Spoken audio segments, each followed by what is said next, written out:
An update now on the WECT Investigates report. New Hanover County's former elections director is taking the County Board of Elections to court asking for her job back. WECT's investigative reporter Connor Smith looked through DeNay Harris's petition today. Now, Connor, Harris is alleging that officials actually broke state law when they fired her. Yeah, that's right, John. The petition says county and state elections officials retaliated against her for trying to enforce state laws and then wrongly took her off the job. Harris was fired last month. She had spent 3 months on paid suspension after multiple clashes with top county officials. State and county elections leaders have repeatedly told us they couldn't comment on Harris's situation.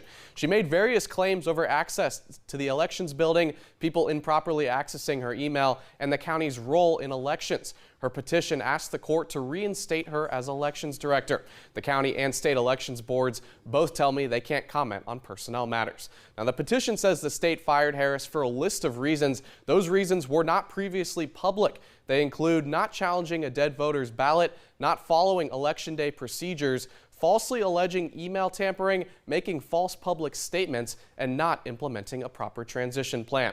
The petition does push back on those claims. I've reached out to Harris and her attorney for more details on this petition. I'll keep you updated on what else I learn. Connor Smith, WECT News.